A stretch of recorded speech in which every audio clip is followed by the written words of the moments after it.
On today's show, we'll talk about Virgin's double or nothing bad math promo. We'll talk about flying to Europe for just 88 miles, and we'll talk about how to earn more rewards while charitably giving. Frequent Miler on the Air starts now. Today's main event, rewarding giving.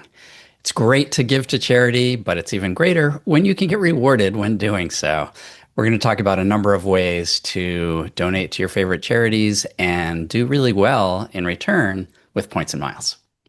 And remember, if you'd like to jump ahead to that topic or you want to come back and revisit something later on, you can always go to the show notes for the timestamps. You'll have links, so just expand the show description. Speaking of links, you'll also have links to for more information about the things that we talk about during the various segments today. So look to the show notes for all that. Wherever you're watching or listening, don't forget to like this, give us a thumbs up, leave us a comment or a review. We always love to hear from you.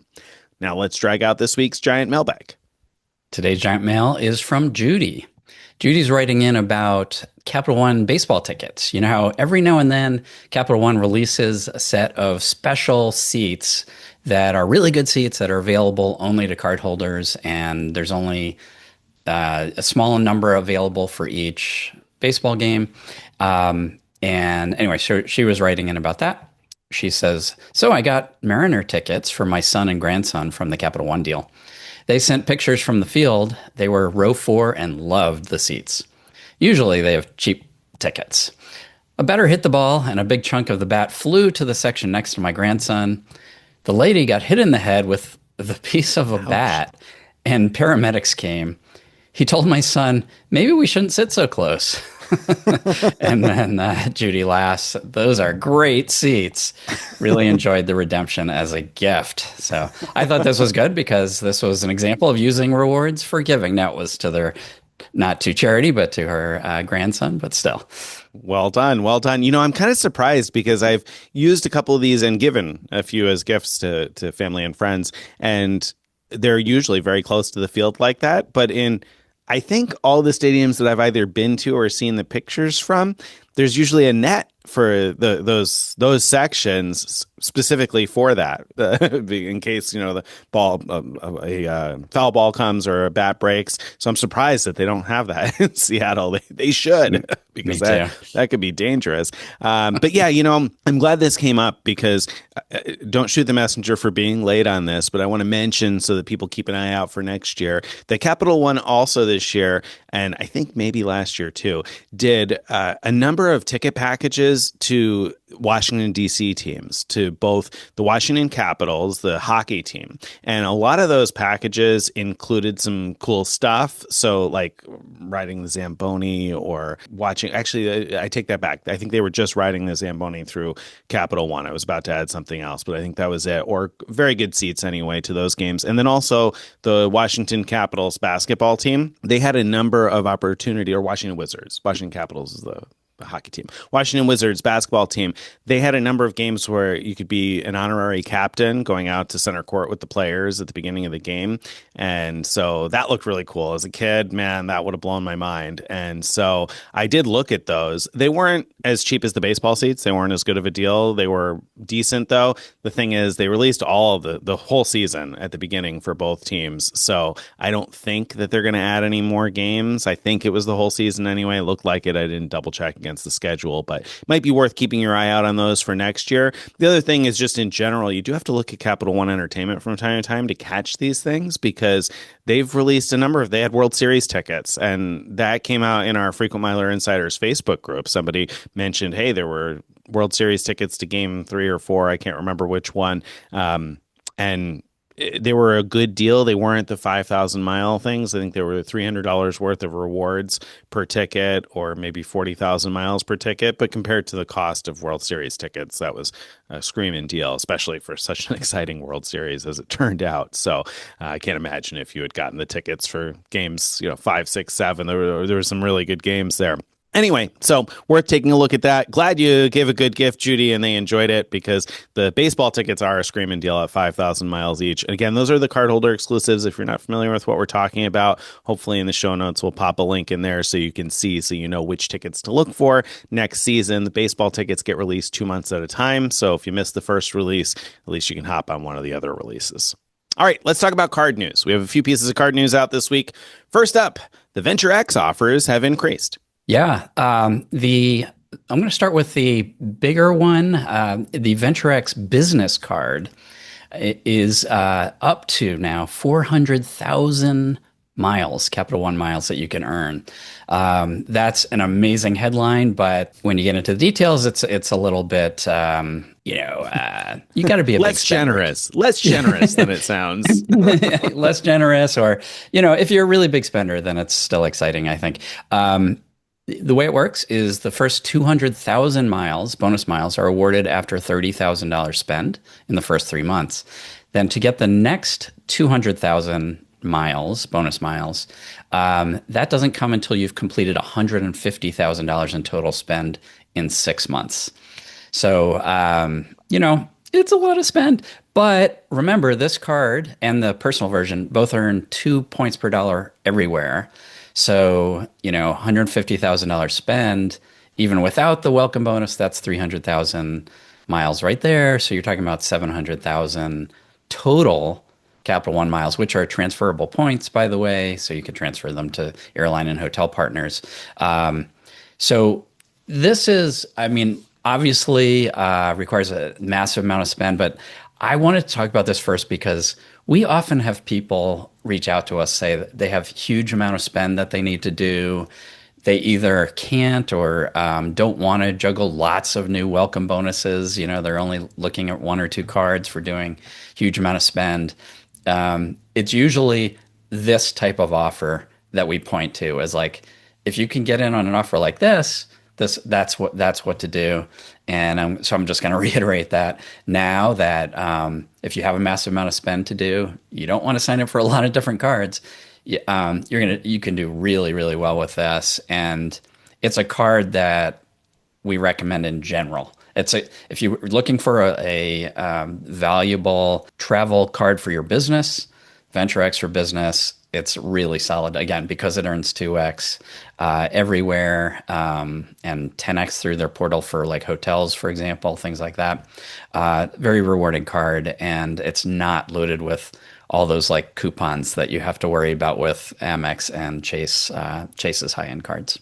Yeah, and while the spend might seem like a mountain to somebody who doesn't have a business, for anybody who has some sort of a business, it may not seem like such a mountain. I mean, it's about $20,000, a little more than $20,000 a month in spend, right? Okay, without 25,000, I guess maybe times six, maybe that works out. I don't know. That sounds right. 25,000 a month, which that's a lot of spend. But if you have a business, even if you're just a reseller, back in my resale days before I worked at Frequent Miler, it was not uncommon for me to spend that much per month on products that I was reselling on Amazon and eBay. So if that's your situation, maybe you have plenty of spend that throughout the year you can meet all the welcome bonuses you want, and you're going to spend on cards that are not, new card welcome offers anyway. So even, obviously the situation Greg explained where somebody only wants one or two cards, it makes sense. But even for somebody who opens multiple cards, if you just happen to have a lot of spend, this is like 6x on 150K spend, which if you're going to end up doing 150K spend on a 2x card at some point anyway,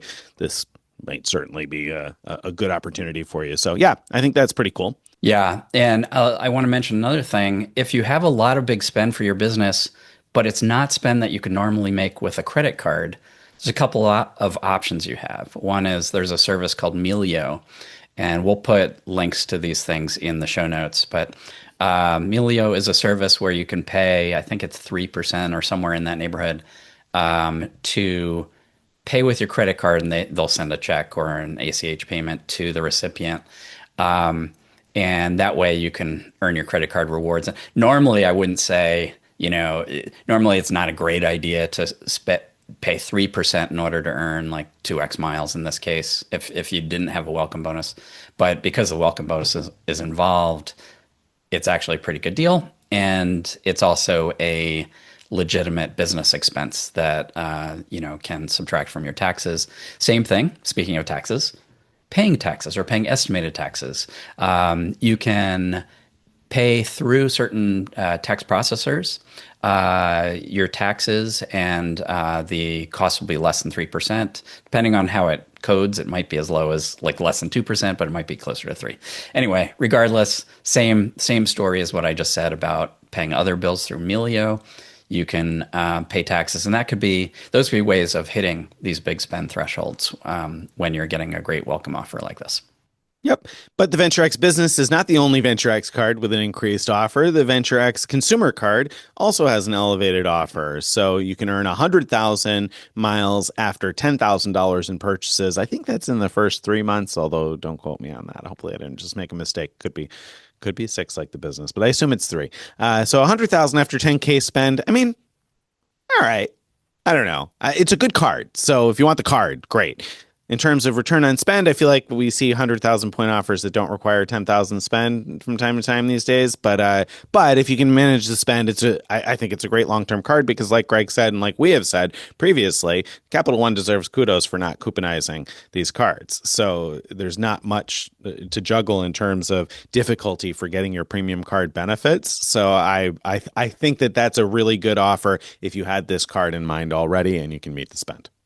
Yeah, no, totally. And they do give you 6 months, so 6 months, it's okay. not, it's not that as difficult as it sounds to reach that spend threshold. So, yeah, if you want the Venture X consumer card, well, actually, either Venture X, if you want it, this is the time to get it because the offers are elevated, and we're I'm a fan of either one. I mean, I guess I slightly prefer the VentureX Business just because it's not going to add to they don't report it to your personal credit report, so it won't add to your Chase 524 account, but that's a pretty minor issue, I think. Anyway, Very good.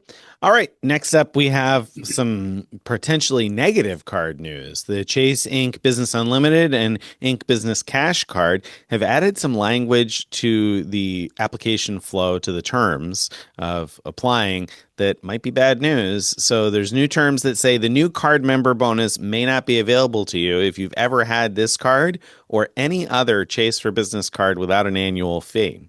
We may also consider other factors pertinent to your business in determining your bonus eligibility. Ooh, I don't like the sounds of that. no, I don't either. People are saying that it doesn't seem to be being enforced yet, but I imagine probably will start to get enforced. And this is notable because the Chase Ink cards up until now have been the rare popular cards out there that had no requirement saying that you can't get this and the bonus again if you already have the card or have had it or have earned the bonus in the past 48 months or any of those kind of terms. They haven't had any of those terms on the sign up thing. So people who were able to get approved over and over have often applied over and over, gotten a lot of these cards, and a lot of welcome bonuses from them. So it looks like for those who have been doing that, that gravy train is probably at an end. Yeah, it's unfortunate, I think, for people that just want both cards even. The obvious, I can understand perhaps slowing the gravy train of multiples in a year, but somebody who just wants both because it makes sense for their business to have both, I think it's a bummer that they Yeah, may not get the bonus. Although it says may not, so I'm thinking probably your first two are going to probably go through is my bet. I'm guessing that too. And if even if that's not the case, you could apply for the Inc. Business Preferred, which is the one which is a third card in this family that has a $95 annual fee, at least at this time as we're recording, and then after a year, downgrade to a no fee card that you want. Yep. Yep. Very interesting. But it is interesting that it says that it may not be available to you if you've ever had this card or any Chase for Business card without an annual fee, because that differs significantly from normal Chase language, and that it doesn't say anything about whether or not you've gotten a bonus, just whether or not you've had the card. So if you've That's done the true. move that Greg is like, if you were to open your first Chase for Business card right now and it was the Chase Inc. Business Preferred and then you downgrade it after a year, theoretically that could lock you out of getting a welcome bonus on another no annual fee Chase card after you've downgraded because you'll have had the card before. Now, again, that's theoretical. I don't know whether it'll work that way, but I would say before you downgrade that Inc. Business Preferred, make sure that you've opened one of these no annual fee cards and gotten the bonus on them, preferably a good bonus. Really, really good point. Yeah, that's solid. In fact, even if you already have one of the no fee, I'd almost say like try applying for the other one, and only do the business preferred route if you don't get approved for the other one because of this rule. Right. Okay. Next up, we got Chase offering Sapphire Preferred and Sapphire. Actually, I wrote that wrong. Sapphire Reserve and Sapphire Reserve business card holders. Right now, if you're interested in buying Apple products through Chase's Ultimate Rewards portal, they have a sort of an Apple store on there, and you can use your points to redeem for Apple products and get 1.5 cents per point value from your points through December 7th. Right now. Sapphire Preferred card holders and Inc. Business Preferred, I think, get 1.25 cents per point value. I think so. Yeah. So if you want a new Apple product, that could be a good way to get it and get decent value for your points in getting it. Personally, I'd prefer to hang on to my points to transfer in situations where I can get even more value with transfer partners. But if you're happy enough with 1.5 cents per point, which could certainly make sense, that might be a deal worth considering. All right. What crazy thing did the Virgin Shopping Portal do this week? Virgin Shopping Portal's out with Wyndham Math. If you remember, we've made fun of Wyndham Math in the past because Wyndham a few times has done things like had a big splashy 5x on all portal rewards, but then we went to look and nothing or very few things were actually 5 times the rewards without the promo. Well, Virgin's doing exactly the same thing, except it's much less ambitious. It's just double points. So double points through November 16th if you're buying things through Virgin Shopping Portal, and you're doing it right after we publish this show. That's right, because you're going to have much time. Yeah, but I'm not worried because it's just not that great of a deal. It's not like you should rush out and try to get double points, especially once you understand what some of these doublings add up to. So I went onto their site, and Stephen in his post about this gave some examples, but I went onto the site myself to see the highlighted examples. So the first highlighted example I saw was Apple. If you click through the Apple Store, the highlighted rate now with the doubling is 2 points per dollar, and it says in parentheses was 2 points per dollar. Wow. That's some interesting doubling there that they've done. Interesting doubling. They forgot to multiply anything. Double or nothing, Virgin? Is that what you were going for? Double or nothing? JCPenney, same exact thing. 4 points per dollar was 4 points per dollar. So Stephen found a couple examples where the payouts were double or better, but there's also plenty of examples where they're not. And so to me, it looks like just normal portal, portals rates. Often just change rates because there's something going on, and that's what seems to be happening as far as I could tell. Yeah. I mean, presumably portals change rates when the businesses with which they're partnering offer increased commissions, right? I mean, I've always assumed that anyway, that a store offers increased commissions for sales during a particular time, and that's what causes the portal rate to increase. And so, yeah, the portal promos in general, like this, the like double points kind of things, are almost always really just trying to get you to shop through the portal. I guess the exceptions are when the airlines offer X number of miles for making X amount of dollars in total purchases through all the stores. I mean, that's just a general thing that's available everywhere. But yeah, so no big deal here. Thanks for nothing, Virgin Atlantic Shopping Portal. Exactly. All right, let's talk about being Bonvoyed next. So has SAS Airlines Bonvoyed us, Greg? A little bit. Yes, they have. So they announced, not in English as far as we found yet, their new reward redemption rates starting December 1st of this year. And so what we're seeing is like right now, you can use your SAS miles if you have any to book business class on SAS itself between North America and Europe for only 50,000 points one way. That's going up to 60,000 points. So percentage wise, 20% is a pretty hefty increase. On the other hand, 60K is still a good price, so it's hard to complain too much. Same sort of situation, actually smaller increase for partner awards. When you're flying partner airlines, so this would be SkyTeam Airlines, Delta, Air France, KLM, Virgin, between the U.S. and or between North America and Europe, they right now, as we're recording this, charge 130,000 points round trip, and that's going to move to 140,000 points round trip. Now, with these partner awards, one-way costs are not half; they're 60% of the round trip. So, a one-way award goes from 78,000 points. Again, this is business class to 84,000 points. It's hard for me to get worked up about this. It's like, yeah, those are increases, but I'm not particularly upset. How about you?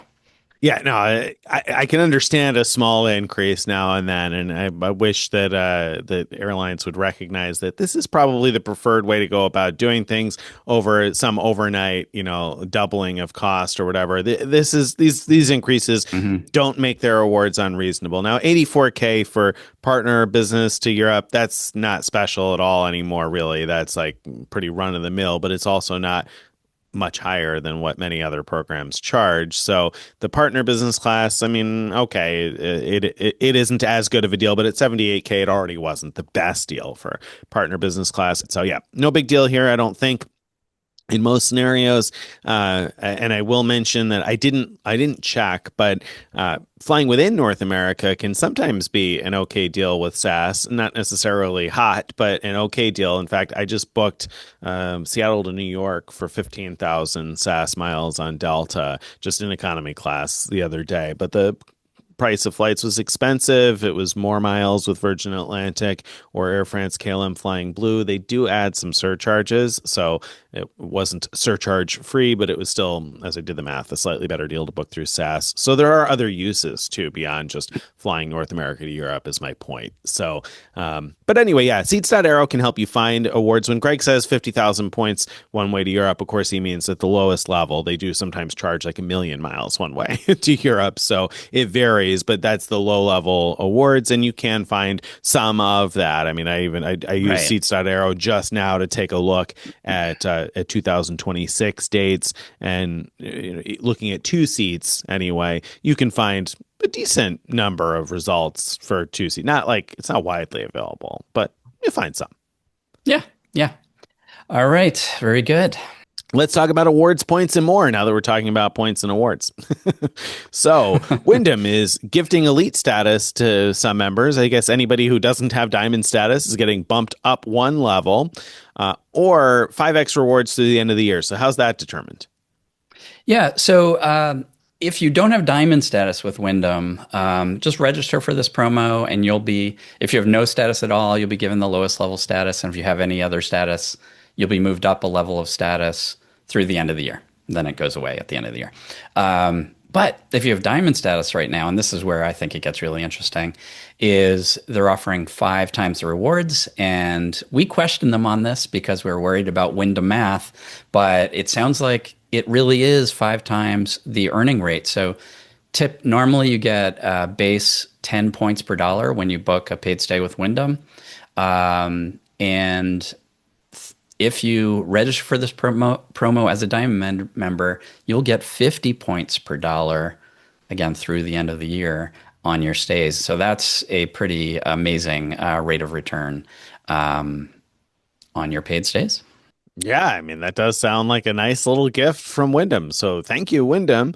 And if you've got upcoming Wyndham stays, great deal there potentially. And we'll talk more about Wyndham and creating a great deal for yourself, I think, on a future coffee break. So stay tuned for that. Air France has now added partner awards to their calendars. So the Air France calendar will now also show partner awards, not only Air France and KLM awards. So what do we need to know about this? Yeah. So Air France, when you're trying to use your Air France KLM Flying Blue miles, when you log in and you search for a award flight, um, as long as you don't put in the date you want to travel, then it brings up a calendar showing the lowest price on each day for the class of service that you would put in on the initial search screen. So that was really nice if you only wanted to search Air France or KLM's own flights. Because previously, if there was a Delta flight in there, if there's Virgin Atlantic or any of the other partners, the prices for those things just didn't show up on the calendar. But that's changed. I double checked this before the show. And sure enough, like on dates when Delta business class, for example, was available, I could see that as the low price for that day on their calendar. So it just makes it a lot easier to use your KLM, Air France KLM Flying Blue miles effectively. So that's great. Yeah, nice shortcut there. Very good. Speaking of shortcuts, if you're looking for a shortcut to the miles to get to Europe, my goodness, Lufthansa Miles and More is offering economy class flights to Europe for 88 miles and about $200 in taxes and fees. And I think I might have mentioned this on last week's show offhandedly, but we've since published a post about it. So you can, again, fly to Europe for 88 miles. We're not missing a zero or two there or three. Yeah. 88 miles and about $200 in taxes. Now, the flights back cost more, though, right? Yeah, yeah. So I saw them starting at around 3,800 miles for the return flight. Um, but that's still, I mean, absurdly cheap. This is economy only, by the way. But still, just absolutely staggeringly low prices. You might wonder, how can you get these miles, Lufthansa Miles and More? They don't transfer from any of the major transfer programs, but Rove Miles transfers to Lufthansa Miles and More. That's a new thing that Rove Miles can do. Rove Miles is a free program where you just sign up through somebody's link and you get 500 miles automatically. And you do need it. You need at least 2,000 miles in order to transfer any to Lufthansa, though. Like that's the minimum you can transfer. After that, you could transfer it in smaller increments. But but to get Rove miles after that, after the first 500, you can do that by booking a hotel stay through them, booking a flight through them, or they have a shopping portal basically, and so you can click through to buy things. And I earned about 4,000 miles just from a single one night hotel stay a while ago. That it was cheaper than I could find elsewhere, and that's a good deal. So theoretically, I could book about 40 of these one-way flights. Yeah, if they were available. Yeah, it's pretty wild and crazy. I mean, that's a great deal. And on the way back from Europe, I don't know, I might consider the 3,800 mile awards to be a pretty good way to get back on a daytime flight. On an overnight flight, I don't know, but 88 miles is so low and $200 that it certainly might be worth it for many people out there listening, I think. Also, it's worth noting a couple of other things. I think, first of all, they're also offering flights within Europe for 87 points and about $47 one way. And so that can be a good deal. Now, you might say, oh, sometimes you can fly Ryanair for, $45 or whatever. And that's true. But there are times when cash prices are high and you don't want to fly Ryanair because they're flying to a secondary airport and you want to get to a major one or whatever. So it's also worth looking at some of those flights, I think, within Europe. And then also just check out for other sweet spots, because we haven't extensively looked at the rest of Lufthansa's network, and they do fly to quite a few different places. So it's worth taking a look. The other thing I want to mention is that Rove Miles track really quickly. I've been really surprised. So I bought points through points.com the other day. I bought some Hilton points to top off, and I got the tracking email within like less than an hour, I think, from Rove. The purchase That's great. tracked when I clicked through to points.com, and they've been pending there. And I don't know how long it'll take for them to post, but I was able to see right away that the miles were coming. And a reader in our Frequent Miler Insiders Facebook group reported recently that a prepaid, advance purchase rate hotel stay, non-refundable advance purchase rate, posted right away. The miles posted right away. So it's possible to get miles through things like that. So anyway, definitely worth checking out our post on Rove Miles, because some of those Lufthansa Miles and More flights could be a great deal. Yeah. Yeah. And you could just go to frequentmiler.com/Rove Miles if you want to check that out. Yes, and by the way, if I didn't mention it, the way I was looking for award flights, and I just came up with that 87 points and $47 within Europe, is using Seats.Aero, because Seats.Aero has a Lufthansa Miles and More tools, so that can be a great way to find which of these flights are going to be available. All right, next up, JetBlue has added a 25 for 25 tracker. Long overdue. Thank you, JetBlue. This should have been available from the beginning, but better late than never, because I thought this was really important for people who were going after the 25 for 25 challenge. Quick reminder for anybody who has not been following it, JetBlue in late June launched a promotion where if you fly to 25 of their airports by the end of the year, you can earn 350,000 JetBlue True Blue points and JetBlue Mosaic 1 status for 25 years. There's some other awards if you only hit 15 or 20 airports as well. And so that was all well and good, but sometimes people got nervous about, well, did the flight track properly? How do I know where I am? Particularly because we had reported that partner booked awards, like JetBlue awards booked through Etihad Guest or Qatar Airways Avios, would indeed count for the challenge. But customer service representatives have repeatedly told people that those flights don't count towards the challenge. And we verified and double verified and triple verified with JetBlue that that's not correct. And we had some readers already report that they've completed the challenge, gotten the miles, and they flew Etihad booked awards. So I know they're counting, but not a week passes that I don't hear from at least one or two people who send me a message and say they called JetBlue and JetBlue told them that the Etihad booked flights don't count and they're not at 25 yet and blah, blah, blah. And I keep telling people, calm down and wait. And now that the tracker's live, I can tell you that we flew a couple of Etihad booked awards and they are definitely included in the tracker. You can find out for yourself how many of your destinations have tracked by checking out the link in our post. So that'll help you know. Reports are that the flights are posting to the tracker within a couple of days after you've completed the flight. I don't know exactly how many days. Don't panic if the next day you don't see it yet. Give it a few days, I would say, and give it a couple of weeks after you've completed 25. But the nice thing here is that before, you would have had to have waited until sometime in January to find out whether or not everything counted the way you expected if you weren't going to hit all 25 anyway.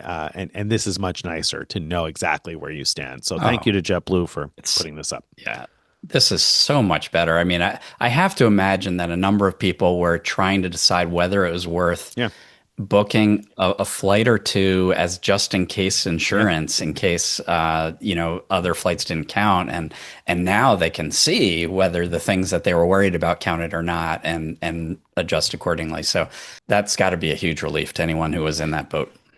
I would think so. Yeah, I would think so. A huge relief. And also, like, I got to think that this is saving JetBlue some money, because I can't imagine how many cumulative hours have been wasted by customer service representatives having to answer phone calls about this and count people's flights up. Like, the cumulative hours that they've paid people to do that is probably ridiculous. I'm sure it was cheaper to have just built this from the get-go, JetBlue. That's a really good point. Yeah. Yeah. Better late than never. Better late than never. Thank you for doing it. Yeah. All right. Next up, you are going to share some experience canceling an award. Yeah. So, you can book preferred hotels and resorts with points in two different ways. One is using I prefer points, which is Preferred Hotels Own Points system, or you can use Choice Privileges points. And the weird thing is, the hotels that are bookable with points in either system don't line up. Like there are some hotels that are bookable with both types of points, but most of them are bookable with one or the other. And even weirder, there's a lot more bookable with choice points than with Preferred Hotels Own I Prefer points. That out of the way. So I had a booking that I made with Choice Points again because it was only available through Choice, and realized I had to cancel it. But let me back up a bit. When you book with Choice Points, I'm pretty sure it used to the system used to show you the cancellation rules as you were going through the checkout process. They decided you don't need to know that, so they took that out. That you can't see whatever the cancellation deadline is when you're checking out with Choice Points. What you can do to protect yourself, and I don't think I did this ahead of time, but you could go through preferred hotels pretending to book a paid stay, find the same room type, and just see what it says the cancellation is, and that's probably the same.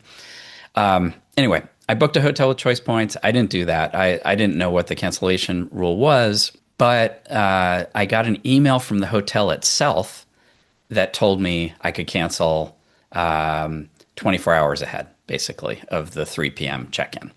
And so I actually set a reminder to myself about 28 hours ahead because I thought I might end up having to cancel it. And I did. So I got the reminder and I went through the way to cancel, though, is you have to go through the choices, the email from preferred hotels, not from the hotel. So you'll get 3 emails when you do this. You get 2, you get you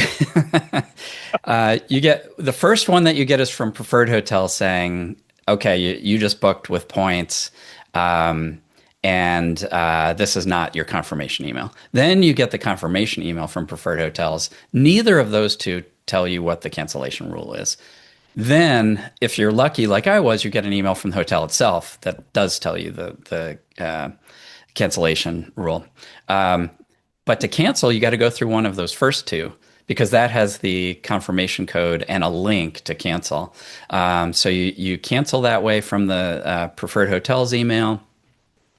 And what popped up for me was a thing saying, as long as you cancel within the rules, which are 72 hours before check-in, which is not what the hotel had told me, you'll get your points back. And so, I mean, I was stuck. It was within that time period. There was no option on these kind of bookings to modify the stay dates, which is what I would normally do. I would normally just push it out by week and then cancel it. So I just kind of held my breath and pressed cancel to see what would happen. And it said, if you're eligible for points back, it could take up to some number of weeks. I logged back into my Choice account and the points were already back. They came back instantly. So it seems to adhere to the hotel's policy, regardless of what preferred hotel says. So really, probably the best way of finding out the cancellation deadline, I guess, is to make a dummy booking through the hotel's website directly, not through the preferred hotel's website or something. I don't know if there's any way to find out. And you prefer this. Who prefers this? Come on now. This is one of the reasons that city points are valuable for hotels. Is that what you're telling me? Oh, man. You can get such good value if you're willing to put up with these shenanigans. If you're willing to put up with the shenanigans. That's right. And there are some shenanigans. And the shenanigans seem to be worse on the Choice side when you're booking with Choice Points than with I Prefer Points. Despite all these problems, you can still get great value booking with Choice Points. And you can do that either by transferring 1 to 2 from Citibank if you have Citi Thank You points and one of their premium cards. Or if you have a Wells Fargo Autograph or Autograph Journey card, you can also transfer those points 1 to 2 to Choice and then book these preferred hotels and enjoy all the angst that I had when trying to cancel. It's a tough choice. Okay, so no, enjoy your Choice privileges bookings through preferred. It sounds like most of the time it turns out to be a really good deal. Just, you get a few quirks to deal with. Speaking of quirks, Capital One Shopping's got plenty of them, but they also have plenty of cash back.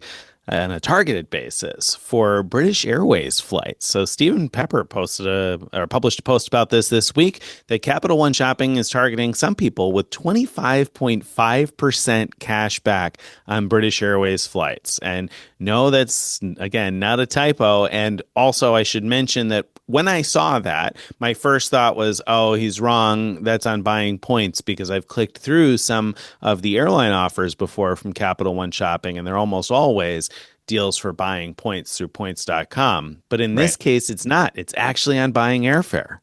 Yeah. Yeah. And that's so unusual. It's so unusual to get a big portal payout for airfare. And so this was worth talking about. I got almost the same offer hours after Stephen Pepper posted a pack of pickled peppers about this offer. Um, the difference is his had a very high limit on how much cash back you could get. Mine was limited to $250 back, and so it's kind of Mm. interesting that they change it up what exactly the offer is. Otherwise, the numbers were the top line numbers were the same. Yeah, that is interesting. And I guess I've mentioned that in posts. I don't know whether I've mentioned it on the show that now the email offers, they were for a long time limited to $250 back. And that was a limitation that only applied to the email offers and it was per order or whatever. And clicking through on the website didn't seem to have any such limit. Now I'm seeing those $250 cash back limits per transaction on a lot of the website offers, but the email offers I get vary. Some are up to $250 back and some are up to $5,000 back. And more often, I'm getting Hmm. those up to $5,000 back via email. So that's a nice improvement. And yeah, I mean, they do continue to send these big offers for various things that might make sense. Today, I got 40% at Get Your Guide, which is like a Viator or TripAdvisor type site for activities. I got 70% at Hostel World. I haven't stayed in a hostel in many years now, but man, if I did, 70% back would sound pretty nice. Of course, you got the limitation that Capital One Shopping rewards are only available to cash out via gift cards. So again, Capital One Shopping is a shopping portal. It's open to anybody. You don't need a Capital One card versus Capital One offers, which are within your Capital One account. So Capital One Shopping, what we're talking about here, you can only redeem for gift cards, not miles or statement credits. And the gift card selection varies. It changes over time, but it's been pretty good now for like a month or two. And so it gives me some hope that they've improved that for the long term. It doesn't seem to be varying as much as it was for a little while. So, knock on wood, who knows? But 25.5% back on long haul British Airways flights, that's potentially a great deal if you're booking any of those. Yeah, yeah. Next up, if you have a Sapphire Reserve card or the Sapphire Reserve for Business card, then you know about the Edit, which is their luxury hotel collection, because you get, rebate on using it for 2 night stays. One of the problems we've had with the Edit is initially there was no way to see what properties without searching within a specific city and date combination. You couldn't see what properties were available in general through the Edit, and that's been somewhat corrected. So, for one thing, if you log into your Chase account and you go to Chase Travel, they actually have a link to see all of the Edit properties. That's the good news. Bad news is it's not in a map format. It's not even you can filter it by like country, but you can't filter it even by state. So it's pretty unwieldy, the whole thing. You can't even search for state because they don't list the state in the HTML page. They list like the city and the name of the hotel. But U.S. Credit Card Guide, which is a blog out there that covers a lot of things in this space, they put out a map of the Edit hotels, and that's a Google map, and so it's a nice, easy way to explore the world, and you can zoom in on whatever area you're interested in and see what the Edit hotels are there. And I have no idea how often they keep this updated. So that's my only, Mm, concern there is it might not be up to date at any given time. missed opportunity. I thought for sure you're going to say we have no idea how often they edit it, but Oh man. man, Ah. mm, bummer. I need to go. All right. Get in the back of the class, Greg. You no longer belong up here in the front row. Ah, bad Swing and a me. miss. All right. So, yes, they're very useful to have that. So, that's great. All right. I think that's time for today's, or now it's time, rather, I should say, for today's main event. Main event time, rewarding giving. All right. If you're like me, you enjoy the good feeling you get when you donate to your favorite charity, but you enjoy it a little bit more if it helps you earn a big welcome bonus or other rewards along the way. So we're going to talk about how you can do that, how you can earn rewards when doing something good. And we'll also talk a little bit about how to find worthwhile charities. Very good. All right. So, first, before we even get into this, you should know that we have a full post about this at Frequent Miler. So if you want to go and check out all the details about everything we're talking about, it's frequentmiler.com/rewards for charitable giving. There's some hyphens in there. So check the show notes for the full URL. But if you just Googled Frequent Miler rewards for charitable giving, I'm sure you'll find it as the first result also. And that'll give you a full rundown. So let's talk about these various things. Greg, you know a lot about this. So let's talk about finding worthy charities. How do we do this? Yeah. So there's a number of websites that do their best in different ways to identify charities that are considered good for one reason or another. Like the criteria, depending on which site you're looking at, the criteria might be things like what's their expense ratio, like how much do they give to administrative things and to advertising compared to how much actually goes to doing good. That's having that be high is not necessarily a bad thing because it might be that they're using those things to get a lot more money overall, so that they might be helping people a lot more. But that's one, kind of metric that can be used to identify charities that run leaner. And then there's different metrics to try to identify which ones are good. Some sites that I'm aware of that do this in different ways are Charity Navigator, Charity Watch, GuideStar, and Great Nonprofits.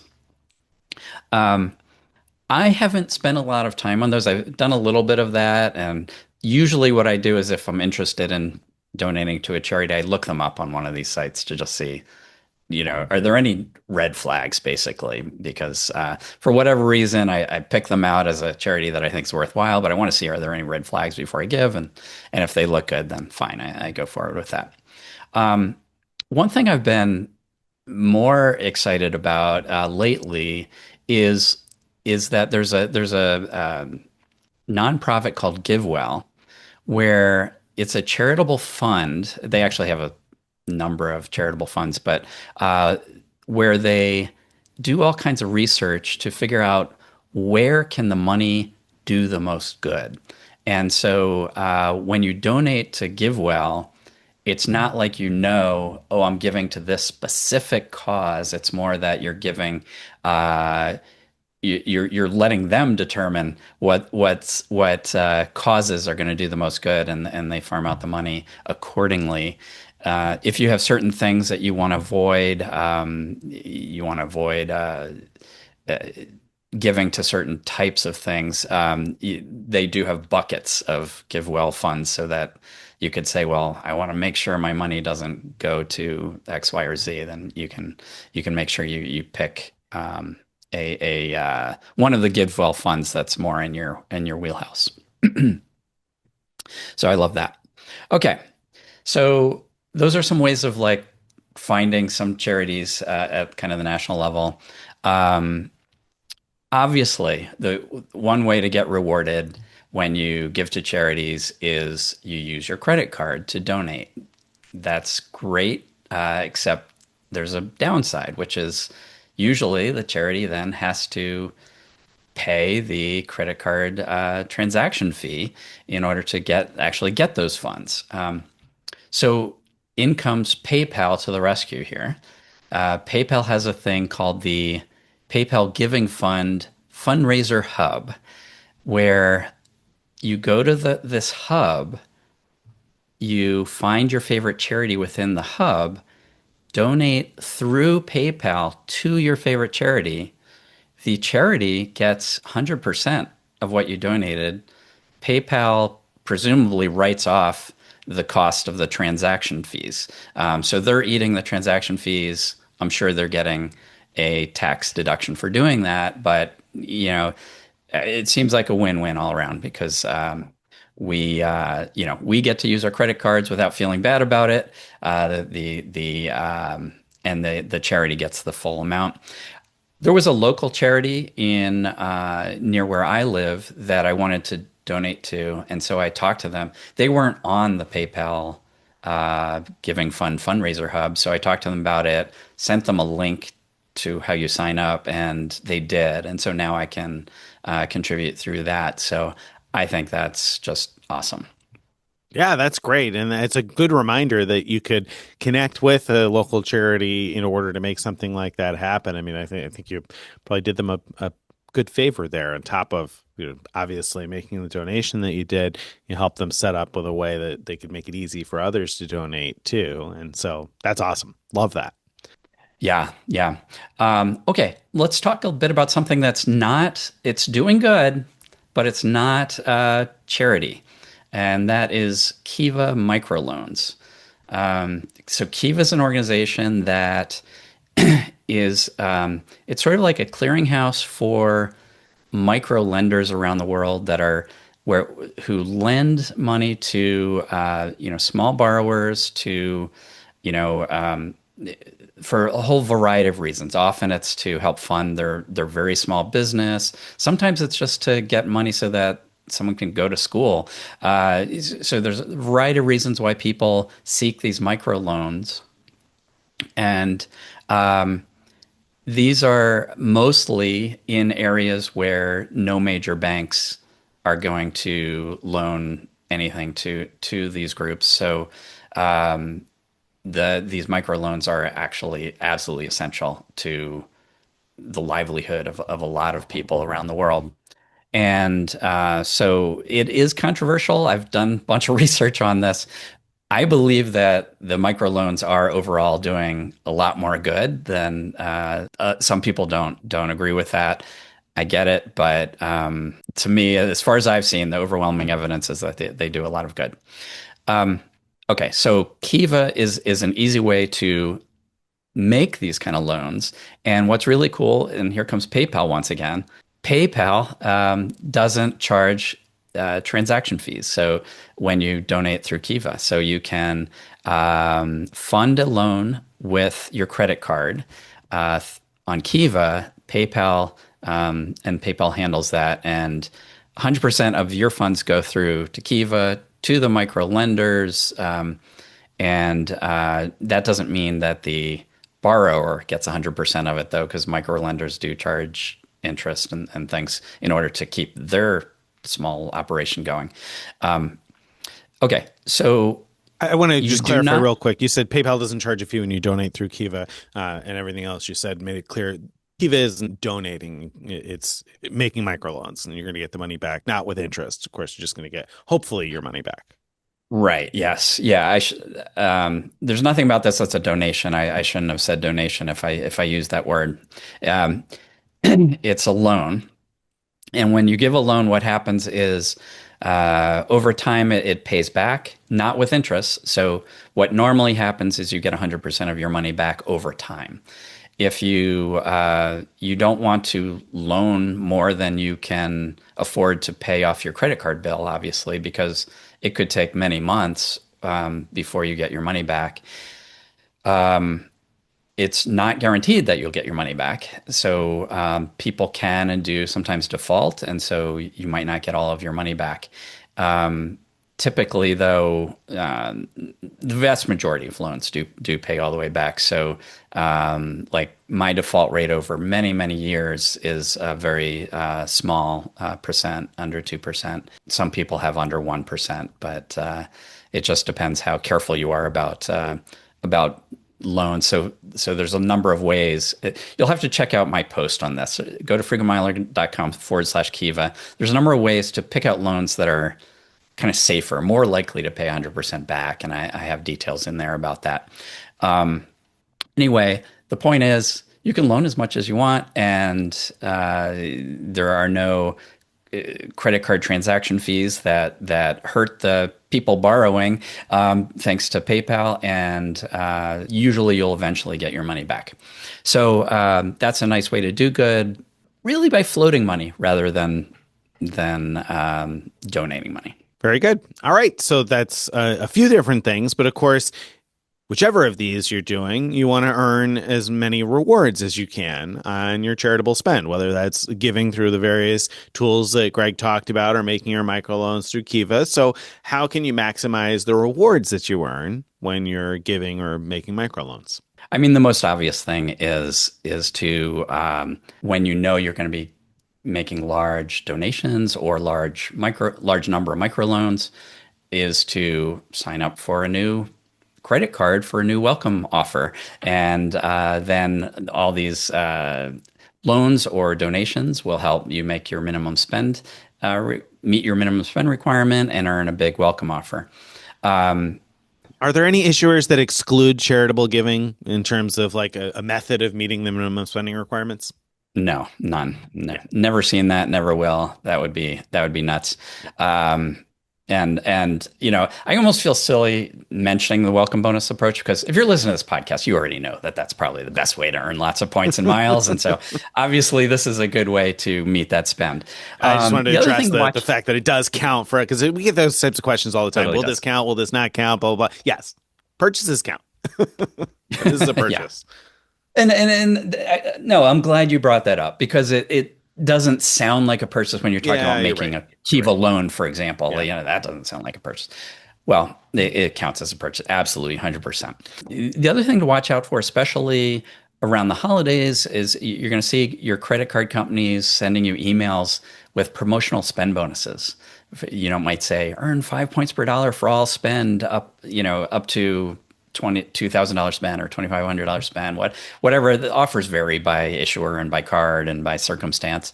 Some of them are within categories of spend, so you'll have to watch out for that. If it says that charitable donations will count, great. If it doesn't, if it has something like grocery store, maybe you could go to the store and buy a Visa gift card and use that to donate or to make a Kiva loan. And another thing you can think about is giving stuff instead of cash. So we were talking earlier in the show about some great portal offers that sometimes come up, and especially during the holidays, you're gonna be bombarded with great portal offers. And so if you might be so interested in that portal offer that the best option might be to buy stuff for a homeless shelter or whatever, some organization that needs stuff. Buy it through a portal, earn your portal rewards, earn your credit card rewards, all that kind of stuff. So that's a good way of doing it. If you have credit card coupons that you are not that interested in, maybe you've got your $50 Saks credit or your $75 Lululemon credit or your $150 Dell credit. Those are examples too, where again, you could chop through a portal, but use your credit card that pays you back for those things and get some stuff that a charitable organization may need. I don't know how much stuff you'd be able to get at Saks for $50, but you get a couple pairs of socks maybe. That would be useful. Certainly maybe something. And I think the angle of using a shopping portal for this does make a lot of sense. I mean, these Capital One shopping promotions that we've been talking about, I've been seeing things each day for 40, 50, 60% back, as high as 70, I think, in some stores. And so, it might make it possible to be even more generous to buy stuff that you're going to donate, because you'll also get X amount back in gift cards that you'll be able to use later on. So I think that's a really good angle to bring up. Yeah. And a new thing that at least I'm just now aware of, maybe it's not new, I don't know. Instacart has something called community carts, where If you go onto your Instacart account and find their community carts, it'll show local charities, and you can shop for them to get things that are kind of, you can think of it as their wish list. Basically, it shows what they want, what they think they could use, what they need more of, and you can shop for them for that. Bringing that up specifically because a number of Chase's co-branded cards, and actually also the Ink Business Cash and Ink Business Unlimited, have pretty significant, well, they have monthly credits for Instacart. And so if you're not using Instacart for yourself, you could consider, why not do a monthly donation and use your credits to help out an organization. So I think that's really cool, and I'd love to see more organizations do that than just Instacart. How about Lululemon? Come on, I would love to. I don't know how many charities need athletic wear, but there's got to be something there that would be helpful to people. For sure, for sure. And then don't forget, of course, your card-linked offers, Amex offers, Chase offers, Citi merchant offers, etc., and things like Simply Miles that might enable a stack. If you've got a MasterCard, sometimes you can even stack a card-linked offer like a Chase offer with Simply Miles and earn even more on top of whatever you're earning through the shopping portal. Yeah, yeah, and also merchant rewards. Like, so Dell was one of the examples I said. If you have a business platinum card, you have your $150 annual Dell credit. If you don't want anything from Dell, why not wait till there's a great portal offer? Buy stuff that some local organization needs. I mean, I imagine schools could really use some of the electronics that are available through Dell, for example. And you'll earn Dell rewards too if you're signed up for Dell's program. So you can use that to buy even more than $150 worth of stuff next time. That kind of thing. Yeah, absolutely. Very good. All right. So that's a bunch of different ways to both give and be rewarded for it, earn rewards while you're giving. So hopefully that gives you some ideas. Again, you can look for the post that has full details of everything that we've been talking about if you want to read more about all of that. I think that brings us to this week's question of the week.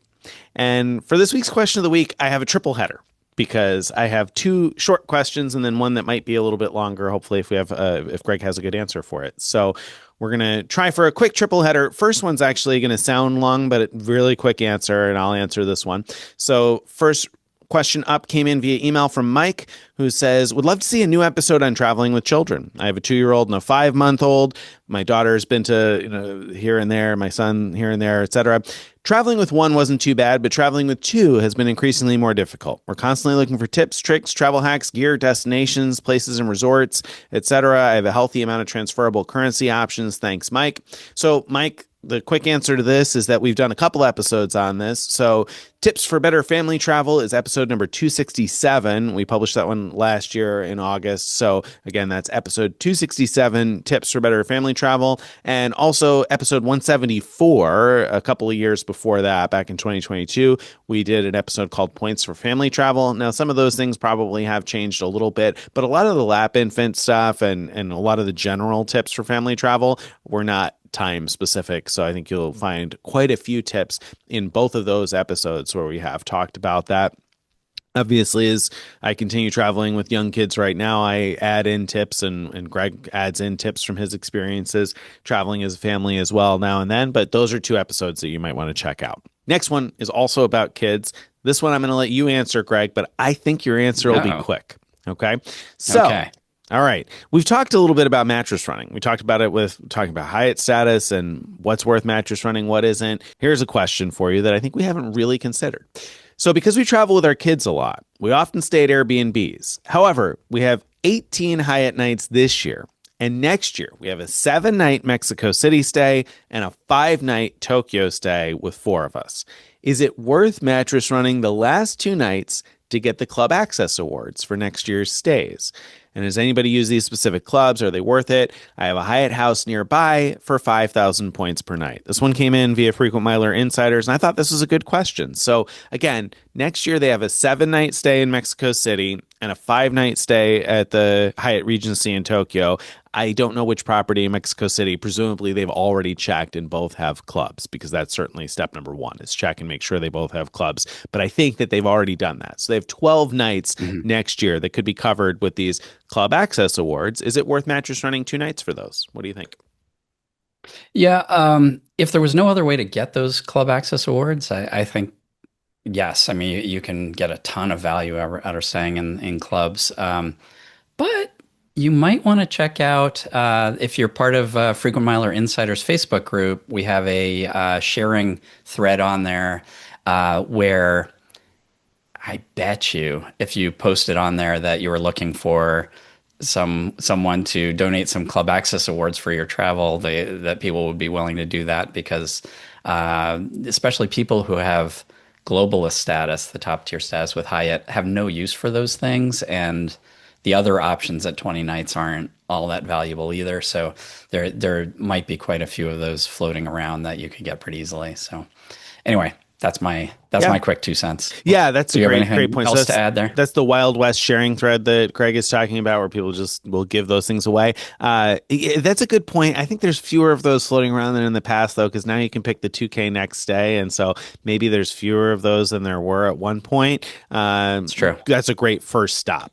Good point there. Otherwise, yeah, I would say it absolutely is, as long as you have checked up on. I don't know about the Mexico City properties, so I'm not sure what the club situation is there. I have stayed at the Hyatt Regency Tokyo and used the club there. And the thing about the Club Access Awards, like Suite Upgrade Awards, is that they're valid for a stay of up to 7 nights. So you would get the chance to get two of them, and that would cover both of those stays. So 12 nights of club access. The thing is, when you're traveling with kids, I can't tell you how many times we have saved money on those mid-afternoon, I'm hungry or I'm thirsty kind of moments where we've been able to just pop into the club in between activities to get a quick drink or a quick snack. Or because we travel with young kids, we're usually eating well, dinner happens too early for us for a lot of the world. Like, a lot of places they don't eat dinner at 5 o'clock, but that's us because our kids are in bed at 7:30. So we tend, when we're traveling, to do a big lunch. We do big breakfast at the hotel and then a big lunch out somewhere, and then club access for like a dinner substitute is a good deal for us in a lot of cases. Oh, And totally. and Yeah. that Hyatt Regency Tokyo is pretty good. It's not like the best club I've ever seen, but it's pretty good. It's solid. So I would say, yeah, that it's totally worth 10,000 points for that. Yeah. Yeah. And as I think about it, like, so with Hyatt, you can, if you book those stays with points, you can pay more points to book a club access room anyway, but that would probably 3,000. cost more than those Yep. 10,000 points Mhm. for the mattress run. And the other way you could do it is if it was a cash booking, you could pay points to upgrade to a club access room. Again, that's going to come up to more than 10,000 points for the length of stay you're looking at. So, yeah, I'm convinced a mattress running 2 nights makes a lot of sense there. Okay, then our final third question of the triple header for question of the week comes in from Thomas, and this is the one that I'm looking for your help with, Greg. Thomas says, with the recent government shutdown and the reduction in flights, which of course, obviously, by the time this comes out, is hopefully going to be turned around a little bit, but I think it's a good point, the reduction in flights and cancellations, that's what's coming up here. I think a helpful topic to talk about is flight cancellations. What, if anything, are you entitled to if your flight gets canceled when booking on points? If you book through a partner airline, do you contact the operating airline or the partner airline that you booked with? Does this change at all when you're within 24 hours of departure? So this is a topic that, while it was related to the shutdown, is always relevant. What happens when your flight gets canceled? Um, so yeah, so this is kind of a gray area. I believe it is really confusing when you book with one airline and you're flying with another. Um, I believe, and Nick, tell me if I'm wrong about this, but that at some point the operating airline takes over. Like if it gets canceled days ahead of time, I think you got to go to the place you booked it from to get it to I get a think so. refund or get if they haven't automatically put you on something else. But if it happens within, I think it's within 24 hours, but it might be even shorter than that. I don't know. then it's the operating airline, and I think they're the ones who have to fix things for you. So it really depends on the situation. I've certainly had the situation where I booked with like Alaska Miles had problems with American, and American was the one, at the gate or that had to reaccommodate me because I had a valid ticket. Yeah, that's who I went to.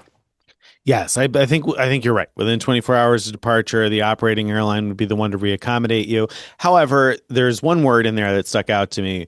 What, if anything, are you entitled to if your flight gets Mm, canceled? And the unfortunate thing is, I don't think you're entitled to much of anything when it's a flight within the United States, for instance. There's no requirement for them to do much for you. You'll get your miles back probably, but otherwise, it's not like Europe. If you're departing Europe or you're on an EU carrier, they have certain rules about compensation if they cancel your mhm. flight or change your situation.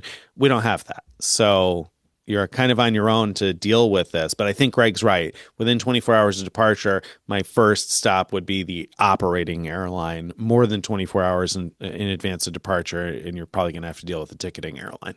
All right, that brings us to the end of today's episode. If you've enjoyed this stuff and you'd like to get more of this in your email inbox each day or each week, you want to go to frequentmiler.com/subscribe. Again, that's frequentmiler.com/subscribe to join our email list, follow us on all the various social media, and join our Frequent Miler Insiders Facebook group to discuss questions like this all the time, every day.